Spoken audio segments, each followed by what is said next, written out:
भगवान शिव ने चोरी क्यों की? एक दिन पार्वती भगवान शिव से बोली, प्रभु आप सदा सबकी कथा सुनाते हैं, आज कुछ अपनी कथा भी सुनाइए। दुनिया आपके चमत्कार सुनती है, आज मैं आपके हृदय की कथा सुनना चाहती हूँ। भोलेनाथ मुस्कुराए बोले, देवी आज मैं तुम्हें अपनी चोरी की कथा सुनाता हूँ। पार्वती ने हंसते हुए कहा, प्रभु आप और चोरी, यह तो अद्भुत बात हुई। आप तो सन्यासी योगेश्वर त्रिकालदर्शी हैं, फिर आपसे चोरी। भोलेनाथ हंसे, देवी यह चोरी साधारण नहीं, यह भक्ति की चोरी है। जब त्रेता युग में श्री हरि विष्णु ने श्री राम रूप में अवतार लिया, तब मुझे यह समाचार मिला। मैं आनंद से भर गया।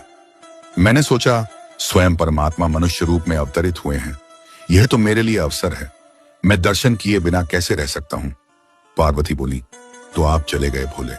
बोले, हाँ देवी, पर चोरी से।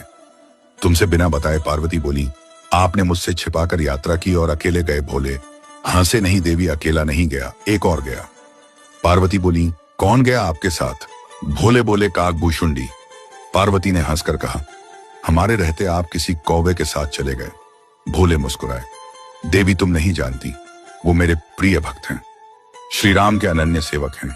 अब सुनो, मैंने कहा था कि काकभूषुंडी के साथ गया, पर यदि मैं कह देता काकभूषुंडी को लेकर गया तो अर्थ बदल जाता, उसका मतलब होता योजना मेरी थी। पर मैंने कहा उनके साथ गया, इसका अर्थ हुआ योजना उनकी थी।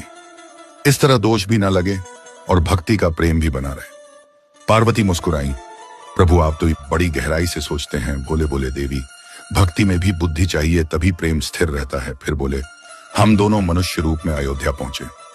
मैंने नाम रखा शंकर शर्मा और काकभूषुंडी बने भूषुंडी नारायण पांडे। हम गुरु चेला बन गए। मैंने कहा, भूषुंडी अयोध्या के लोग बहुत भावुक हैं, पर महल के अंदर साधारण व्यक्ति नहीं जा सकता, कोई जुगाड़ लगाओ। भूषुंडी बोले, गुरुजी पहले देखते हैं कहां भीड़ होती है। 2 दिन तक रेकी की गई, देखा कि सरयू घाट पर सुबह सुबह हजारों लोग स्नान करने आते हैं। मैंने कहा बस यही जगह सही है। वहां एक छोटा सा कमरा किराए पर लिया गया, बोर्ड लग गया, भविष्य पूछो केंद्र प्रोप्राइटर शंकर शर्मा, सहायक काकभूषुंडी पांडे नीचे लिखा गया। पहले महीने बिना फीस भविष्य बताया जाएगा। अब बात पूरे अयोध्या में फैल गई। लोग कहने लगे एक नए बाबा आए हैं जो हाथ पकड़ते ही सब बता देते हैं।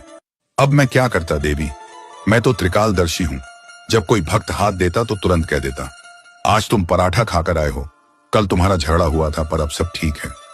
लोग दंग रह जाते, कुछ तो श्रद्धा से गिर पड़ते, कुछ कहने लगते बाबा तो साक्षात सिद्ध हैं। भीड़ बढ़ने लगी, रात में 12 बजे से लाइन लगने लगी। कोई चादर डालकर बैठ जाता, कोई दीप जलाकर मनोकामना मांगता। अब इतना नाम हुआ कि बात महारानी कौशल्या तक पहुंच गई।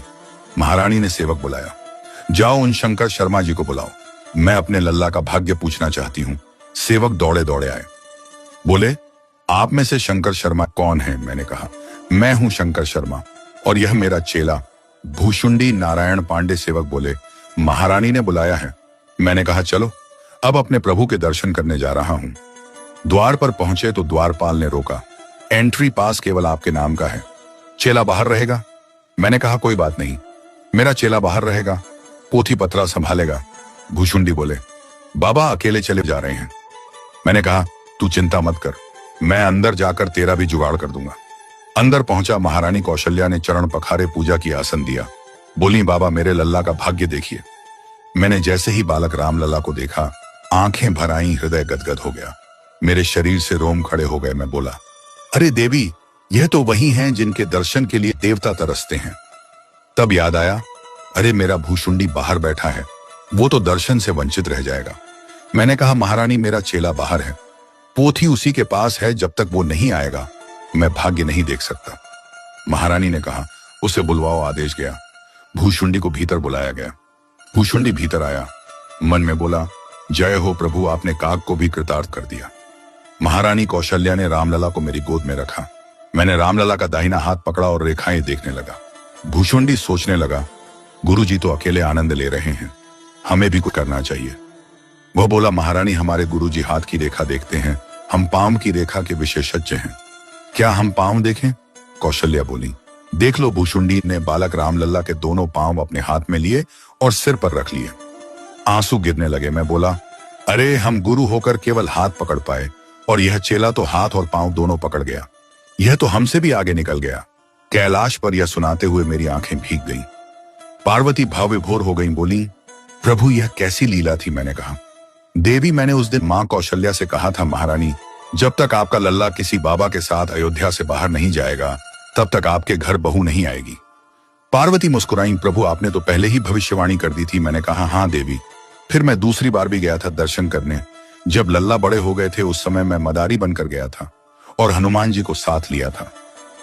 मैंने मंद स्वर में गाना शुरू किया, बन के मदारी शिव जी अयोध्या चले, डमरू बजा के भोला नाचे, रे राम के जगोली मई निंदिया में काचे, रे कैलाश पर हर हर महादेव के नाद गूंजने लगे। फिर मैंने कहा, देवी जब महाराज दशरथ राज कर रहे थे तब जो भी उनके पास आया उन्होंने सबको दे दिया। किसी ने गजरत मांगा, किसी ने हीरे, कोई पुत्र, कोई धन, सबको मिला। फिर नामकरण संस्कार का दिन आया। गुरु वशिष्ठ आए, चारों बालकों के नाम रखे। ज्येष्ठ पुत्र का नाम रखा राम, जो आनंद के सागर हैं, सुख के धाम हैं। दूसरे पुत्र का नाम रखा भरत, जो राम प्रेम के प्रतीक हैं। तीसरे पुत्र का नाम रखा लक्ष्मण, जो भगवान के प्राण समान हैं। और चौथे पुत्र का नाम रखा शत्रुघ्न, जो दास के दास हैं। मैंने कहा, देवी जो राम में लीन हो जाता है उसके सारे विकार मिट जाते हैं। जो दास भाव में रहता है वह बालक की तरह निश्चिंत हो जाता है। जैसे बच्चा अपनी मां पर पूर्ण भरोसा रखता है, वैसे ही जो राम पर भरोसा करता है उसका भार स्वयं भगवान उठाते हैं। पार्वती ने कहा, प्रभु चारों भाई चारों वेदों के समान हैं। मैंने कहा, हाँ देवी, राम ज्ञान का स्वरूप है, भरत प्रेम का, लक्ष्मण भक्ति का और शत्रुघ्न सेवा का। पार्वती बोली, प्रभु आपने चोरी की बात कही थी पर अब समझ में आया कि यह चोरी प्रेम की थी। मैंने कहा, हाँ देवी, यह चोरी भक्ति की थी। जब मनुष्य ईश्वर के दर्शन की चोरी करता है तो वही चोरी उसे मोक्ष देती है। मैंने जो चोरी की थी वही मेरे जीवन की सबसे बड़ी लीला थी। पार्वती ने नमन किया, प्रभु आपने आज भक्तिभाव का सच्चा अर्थ बताया। मैं मुस्कुराया, देवी यही कारण है कि मैंने चोरी की थी, राम दर्शन की चोरी। जिसने एक बार भी राम के दर्शन किए उसका जीवन धन्य हो गया। यह कहकर मैंने डमरू उठाया। नंदी हर्षित हो उठा। कैलाश पर हर हर महादेव, जय श्री राम जय काकभूषुंडी जी के नाद से संपूर्ण ब्रह्मांड गूंज उठा। दर्शकों, आपसे विनम्र अनुरोध है कि आप इस भगवान शिव की कथा को शेयर करना मत भूलिएगा। हम चाहते कि इस शिवरात्रि तक यह कथा हर शिव भक्त तक जरूर पहुंचे। यदि आप भी भगवान शिव और मां आदिशक्ति के भक्त हैं तो यह कथा 5 लोगों को शेयर अवश्य करें। हर हर महादेव।